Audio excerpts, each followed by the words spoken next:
Hello, everyone. My name is Amy Wolf. I'm the programming coordinator here at the Osterville Village Library. Thank you so much for being here today.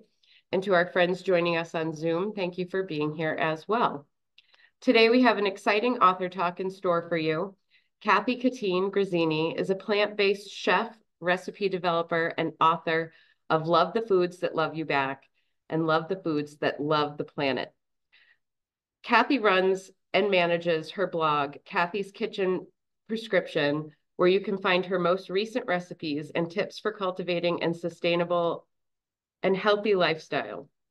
She is certified in plant-based nutrition from the T. Colin Campbell Center for Nutrition Studies at Cornell University and completes professional culinary training at Ruby Cooking School. I got it, yay. Without further ado, we have Cathy Katin Grazzini.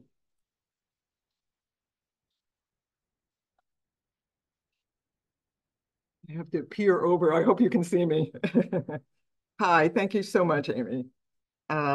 So when I ask folks about how they feel about the climate, the response I typically get is, their face drops and they hear it's bad. It's too scary to think about. It's such a big problem and it's complicated. And anyway, I'm one person. What can I possibly do? Well, it turns out quite a bit. And it's easy. It's extremely effective at lowering our climate footprint. And believe it or not, it starts with our forks. So thank you all for coming today. Thank you, Osterville Village Library, for sponsoring this event and for Titcomb Bookshop for handling book sales today. I'm going to take you through a couple of slides to lay out where things stand and what's at stake. And then I'll talk about how we can all significantly lower our greenhouse gas emissions in our lives and how Love the Foods That Love the Planet can help. And since I am a chef, peppered throughout, I'll be sharing photos of some dishes from the cookbook to pique your interest and to show you how beautifully we can eat for ourselves and the planet. So this is a view of Earth's troposphere. This is the lowest of our atmospheric layers. It actually starts at the ground and goes up about 7.5 miles. That's it. The greenhouse effect happens here, and that's when water vapor and gases absorb the sun's heat and trap much of it right here in that layer, and it keeps the surface of the planet temperate. The greenhouse effect created, it really gave Earth an enviable Goldilocks condition, keeping water liquid much of the year all over the planet, making it habitable to a vast myriad diversity of life forms. But since the mid-18th century and the birth of the Industrial Revolution, when humans began burning fossil fuels, the greenhouse effect has been thrown way out of kilter. That's because the combustion of fossil fuels releases gases that we call greenhouse gases because they trap heat so effectively in the troposphere. And unfortunately, over time, the greenhouse gases that have been trapped, they capture so much heat, more than we want, more than we need. We really can't get rid of it. And as a result, it is causing a dramatic rise in the temperatures of the surface of the planet and our oceans. Greenhouse gas emissions have also caused the height of the troposphere to grow, to expand. It's grown by about 200 feet over the past 40 years alone. And that's important because it disrupts the polar vortex, which forces frigid Arctic air into lower latitudes. It affects our weather, one of the reasons why weather in the winter has gotten more extreme. And it also has eroded the protective ozone layer in the stratosphere, which sits a little bit higher. And it's allowing more harmful UV radiation to hit us on the surface of the planet right now. So, okay.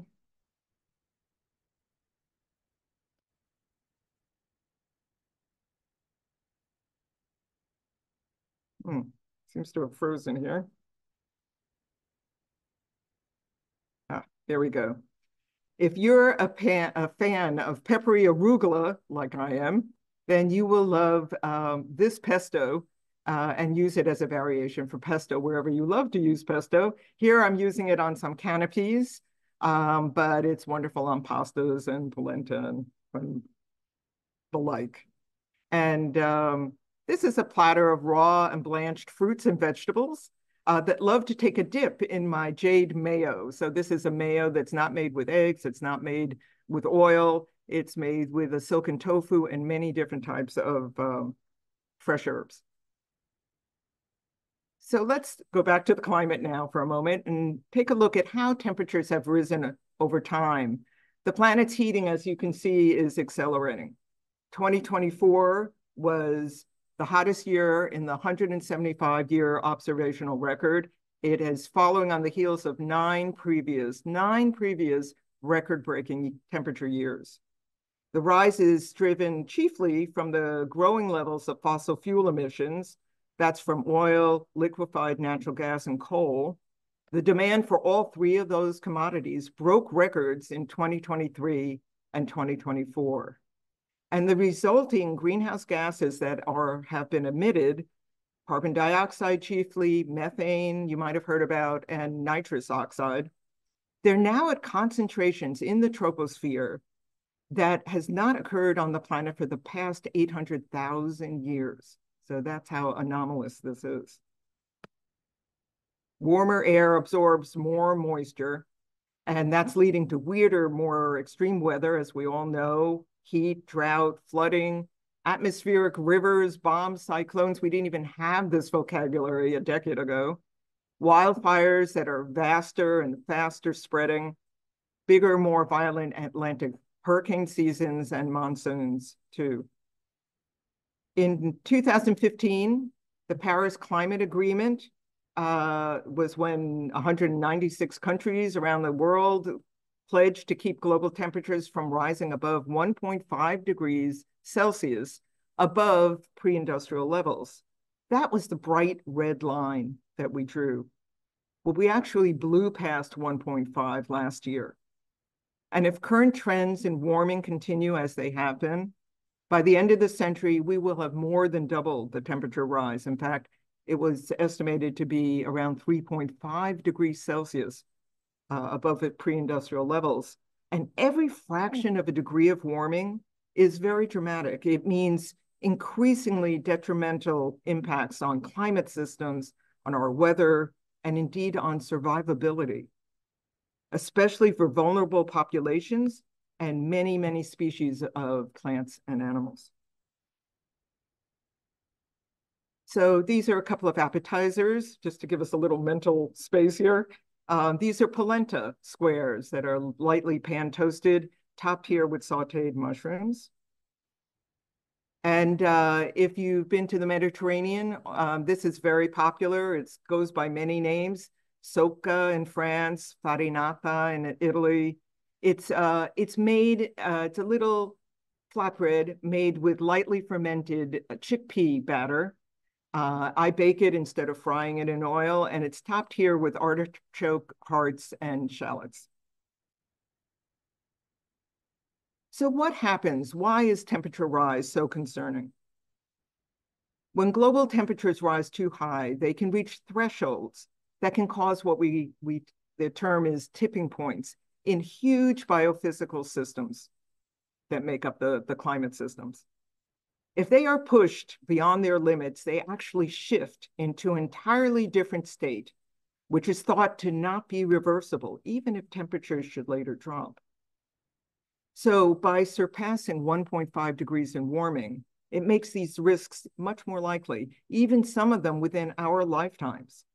And in that case, these vast natural carbon sinks that have kept us safe become sources of carbon that further accelerate and intensify global warming. How much time do we have? Well, 5 tipping points are already in play. The Greenland and West Antarctic ice sheets. The permafrost is melting now in places so quickly that it's already releasing carbon dioxide and methane. Coral reefs are dying off. And that lilac area refers to AMOC, the Atlantic Meridional Overturning Circulation System. This is a vast system of ocean currents that bring up warm southern waters from Africa and South America and keep the northern climes temperate. And cool Arctic waters drop and sink back south and moderate the temperature down there. But AMOC is beginning to wobble. The currents are slowing down, and the concerns are as if it should falter altogether, it would vastly, dramatically affect weather, especially in Western Europe. There are 3 other tipping points that are likely to be activated within 10 years. These processes take years, even decades to unfold, but once they have begun and once they advance far enough, they will be unstoppable and irreversible, at least in any human timeframe. But there are other dangers afoot right now as well, affected by the warming climate. Up until recently, oceans have had the ability to absorb 90% of the excess heat generated by human activity. As warming has advanced, the ocean's buffering capacity is falling. And as a result, surface ocean temperatures have risen sharply outside of the climate models since 2023. At the same time that this is happening, it's also causing low clouds to disappear altogether. Low cloud cover blocks and reflects about 30% of the sun's heat back into space. It's an effect called albedo.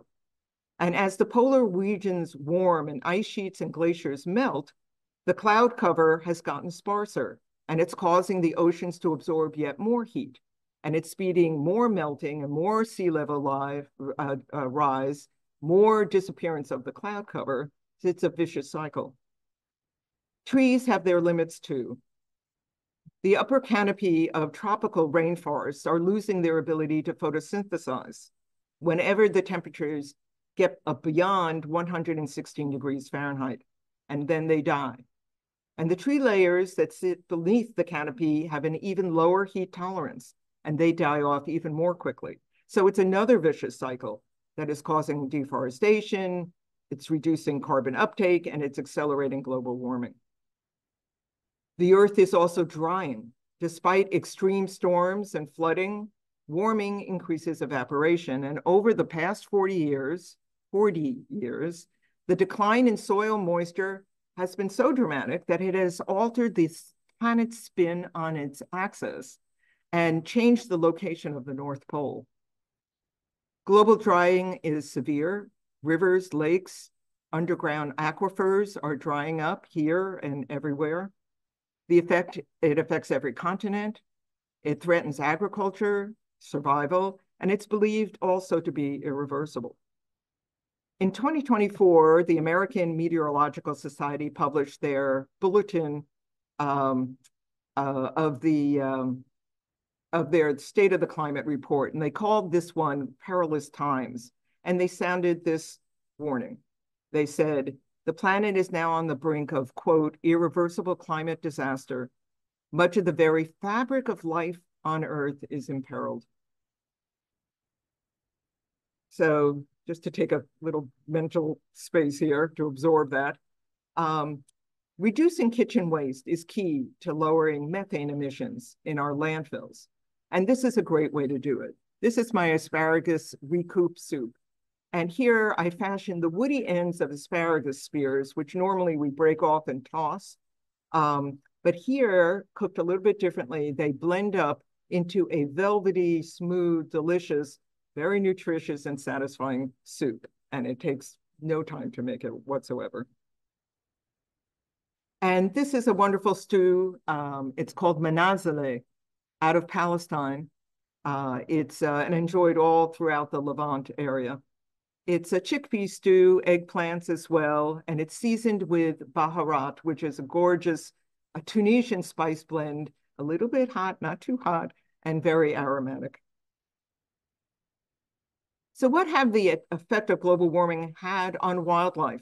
Over the past 50 years, the average size of wild vertebrate species has plummeted almost by 3/4, which is really stunning, across species of fish, amphibians, reptiles, birds, and mammals.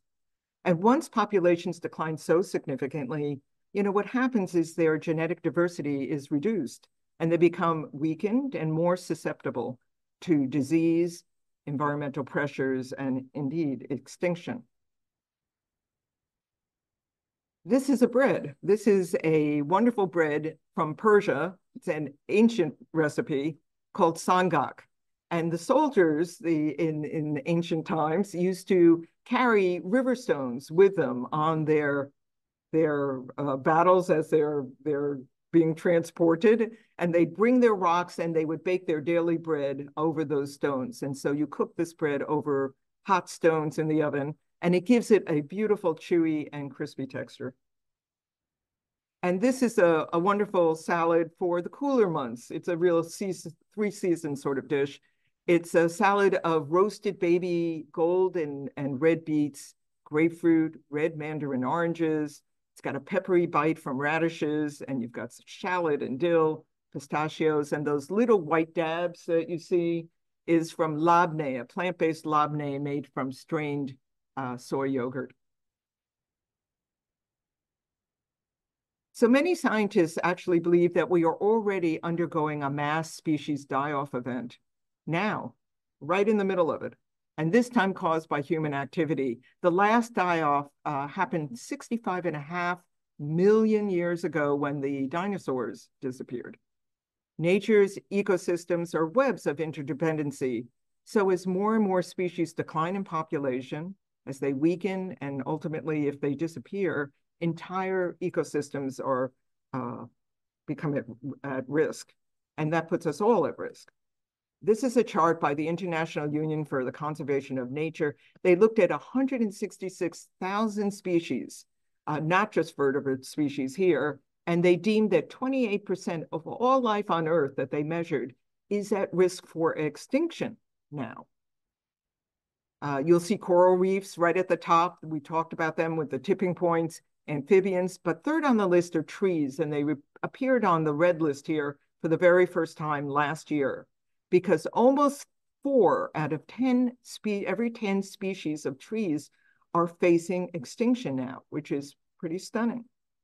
Trees are not only critical as carbon sinks, but they play an essential role in soil creation, in water and nutrient cycles, in habitat for wildlife. So losing trees so rapidly puts all creatures in their midst at risk. What are the main threats to biodiversity? Habitat degradation, habitat loss from deforestation, and the destruction of wetlands. These are primarily the casualties of intensive agriculture, clearing of the land for livestock and the growing of feed crops to sustain them primarily. Climate is now a growing concern as well for extinctions because trees, plants, fungi, even animals that are mobile can't escape always wildfires, floods, extreme weather events because, often they have nowhere to run to because their habitats have become so fragmented due to human encroachment and development. So as the planet's warming continues to intensify, sadly, we should expect extinction rates to follow suit. These are my beet buckwheat crepes. The batter is actually made with beets and buckwheat, and they're filled here with a lovely mix of spring vegetables, perfect for this time of the year. These are asparagus, radishes, and peas in a creamy white, plant-based white sauce, low in calorie here. And they sit in a very flavorful puddle of blended sweet peas and parsley. And this is a flavorful Peruvian dish. Gigantes lima beans are native to Peru, and they're gorgeous. They're enormous. They're like 1.5 inches long. And this is a dish that's made with peanuts, and it's local ají chilies, herbs, and spices, and it's really fun to eat. So let's connect the dots now and take a look at food specifically. But before I explain this very busy chart to you, let me just say 1 or 2 words about the food system in general. Its impact on global warming is actually enormous. It's much larger than transportation.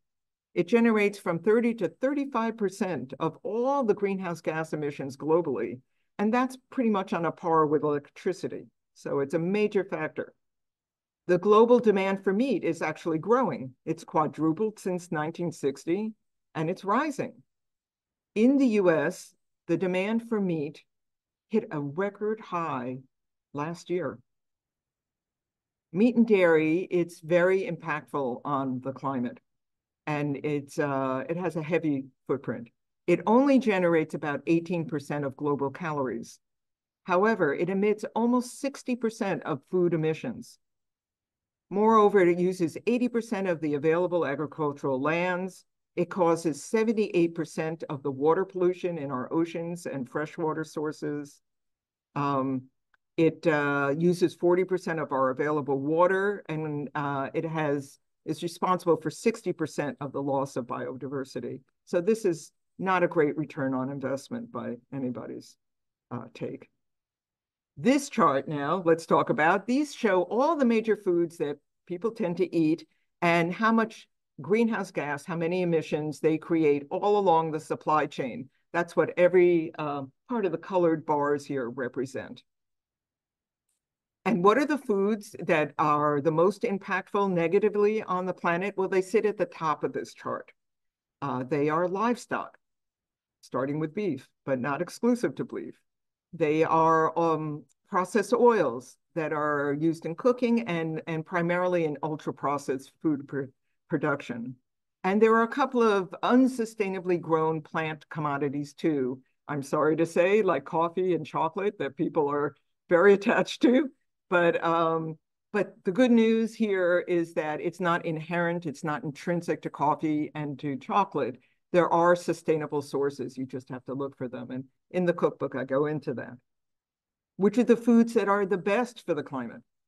It's very simple. At the bottom of the chart, these are the simple fruits of the earth that our ancestors relied on because that's what they could afford to eat.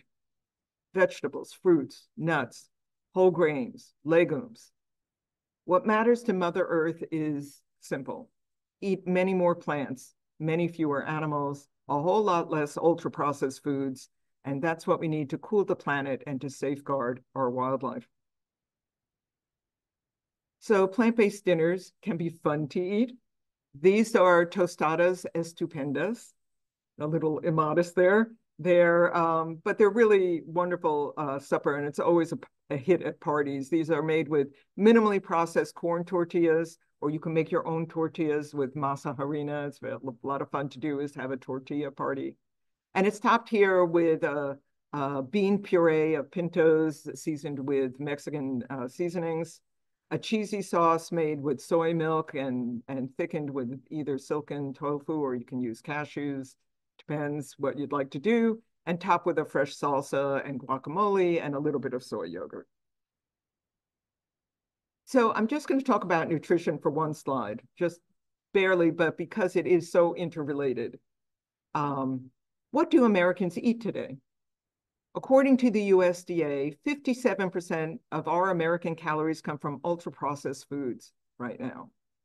And stunningly, for American kids and teenagers, that's 67% of their calories is ultra-processed. Why in the world? Well, it's because they're cheap, they're ubiquitous, they're convenient, they're hyper-palatable, so they'll certainly eat them. And to be shelf-stable, ultra-processed foods are stripped of nutrients. They're really high in fat and salt and refined carbohydrates. And as a result, they are linked to overweight, to obesity, to cardiovascular diseases and diabetes, and to premature death from all causes. Around 32% of our calories in America come from eating animal products. Excessive consumption of animal products raises our risks for chronic diseases like heart disease and cancer and diabetes. Animal products are concentrated sources of protein, but they're a package deal. They also come wrapped in saturated fat and cholesterol and other inflammatory compounds as well. So what does that leave us? Well, only 18% of our calories are coming from plants, and 6 of those 11% is from French fries. So it leaves us with 5% of the calories that Americans eat actually coming from unrefined whole plant foods. Why is this a problem? because plants actually lower inflammation and protect us from chronic illnesses. They're fiber rich, they're low calorie, rich sources of antioxidants, um, minerals, vitamins, healthy fats, and oh yes, protein, because plants need protein to grow too and to stay healthy. Plants have very little saturated fat and no cholesterol at all. 90% of American women, 97% of our men don't get the minimum daily requirement, not for protein, but for fiber, which is only found in plants and mushrooms. Fiber is critical to the integrity of our gut barrier, and it regulates our overall metabolic and immune health. But what about protein? This is what keeps people frozen and eating more and more meat. Don't we need it? This concern about protein to stay healthy, to grow? It's this fear that has prompted us. Americans consume about twice the amount of protein that they actually require. And even vegans exceed their recommended daily allowance for protein. But in adulthood, once we stop growing, excessive animal protein in particular boosts inflammation. It's linked to heart disease, cancer, accelerated aging, and shortened lifespan, according to the Harvard T.H. Chan School of Public Health and according to NIH. Even athletes can get the protein that they need, not by isolating protein, but by simply eating more calories in whole foods. So in midlife, be cautious about eating more animal proteins than you need if you care about your health span and your lifespan. And the recommended daily allowance for the guideline for adults is 0.8 grams of protein per kilo of body weight. We do, of course, need a modicum of protein. We need it for our growth, for muscle repair, to fight infections. But there's a persistent myth that the more protein we eat, the more muscle we'll have. That's what people believe. But the protein we consume in excess of what our bodies actually use is not converted into muscle, it's converted into fat. And it actually overtaxes our kidneys to boot. To build muscle, you do need a modicum. You can't be deficient in protein, that's true, but that's not a problem that we're having. And yes, in childhood, we need a higher percentage per body weight, and the same in our elderly years when we process protein less efficiently. But the only way to build muscle in the body is to use our muscles, to use them in exercise, in the gym, doing manual labor. That's it. You have to work your muscles to grow those muscles. The medical consensus and the US dietary guidelines today strongly support our need to shift away from ultra-processed foods, shift away from the over-reliance on animal products in the direction of unrefined plants. With a little planning, it is not hard to meet your protein and other nutritional requirements with plants, and these are the foods that should dominate our plates. So these might look like a burger. They are a burger, but they're not a beet burger. These are my beety burgers. They're made with red sorghum, with red kidney beans, with gold and red beets. And when you cut them open, they're actually pink on the inside, and with rolled oats. And they're really delicious, and you can top them with all sorts of your favorite plant-based toppings. Let's move now into the home. This is a chart by Joseph Poore. Dr. Joseph Poore is the director of the Oxford Martin School on Food Sustainability, and it shows the relative impacts of all the various ways that we might reduce emissions in our homes to lessen our reliance on fossil fuels. Everything from electrifying our homes, our tools, our appliances, using solar panels, storage batteries, electric geothermal heat pumps. There are many ways to do this in the home. Transportation, using mass transit, if it's available in our locations in urban areas, or walking, biking, of course. And if we're not in the city, like we're not here, then relying on EV transport is the best way to go. And the more of these we can do in our homes, the better. But take a look at the very first bar all the way to the left on the screen. The single most impactful thing that we can do to green our homes, it actually starts in the kitchen. The more we lean into plants, the bigger the payoff for the planet. In fact, in 2023, there was a study published in Nature Food, out of the University of Oxford. They compared the eating habits of 55,000 Britons, and they found that those who ate no animal proteins compared to those that ate a modicum amount, about 100 grams of meat a day, that's the equivalent of a quarter pounder, they had a 75% lower carbon footprint in their homes because they trapped 75% fewer greenhouse gases. They, what does that mean? They use 75% less land. They cause 73% less water pollution. They had a 66% lower negative impact on biodiversity, and they used 54% less water. It was that dramatic just by shifting how they ate. It simply comes down to this: when it comes to the climate and nature, widen your choices, start wherever you are, begin to favor plants over animals on your plate, and every mouthful matters. So this is a beautiful dessert. This is a remake of cherry clafoutis, which is a French dessert typically made with eggs, a custard made with cream and eggs and so forth. This is not that. This is made with soy milk and yogurt and tofu. It's delicious, and it's very light. It's made here with Rainier cherries, but it's beautiful spring dessert and summer dessert that celebrates apricots. You could do peaches, plums. They're all wonderful in clafoutis.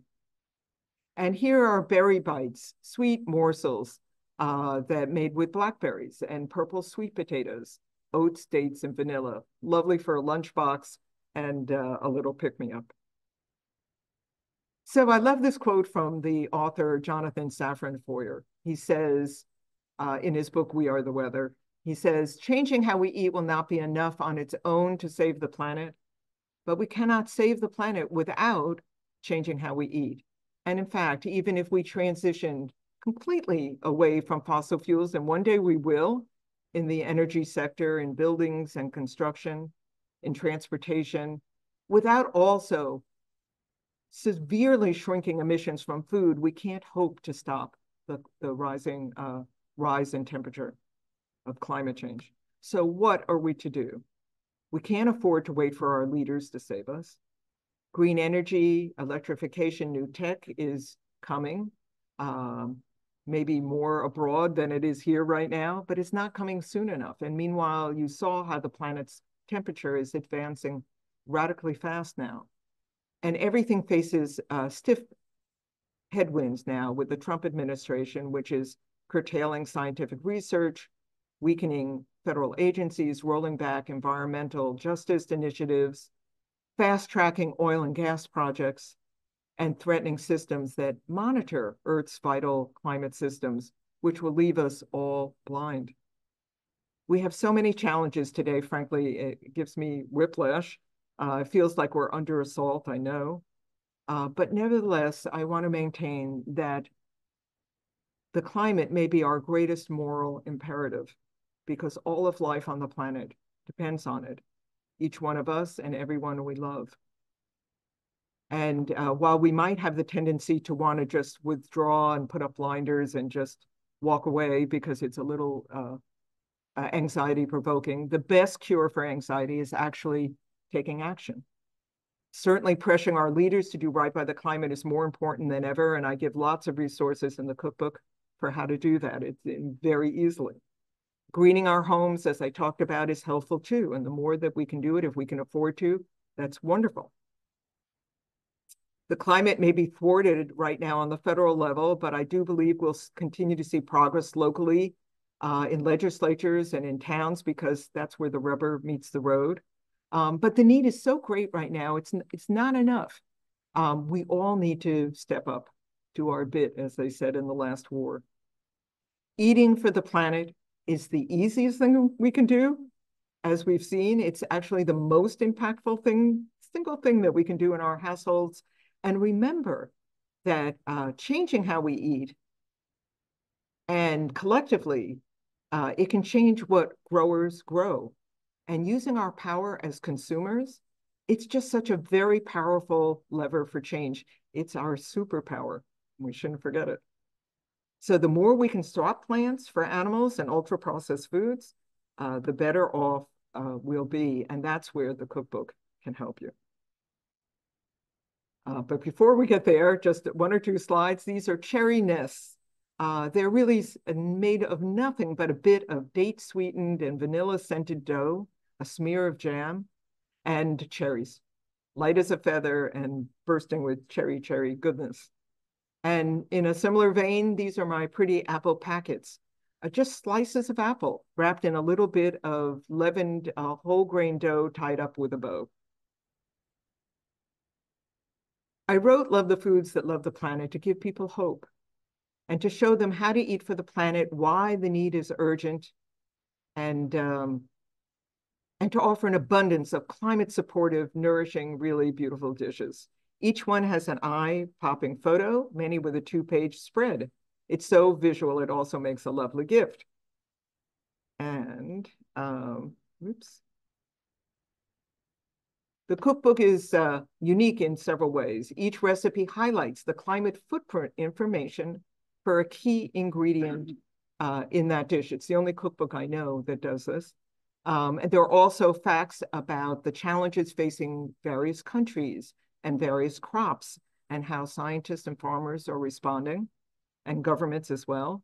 I tell people how to source better alternatives for unsustainably grown foods like quinoa or hearts of palm or cocoa, for example.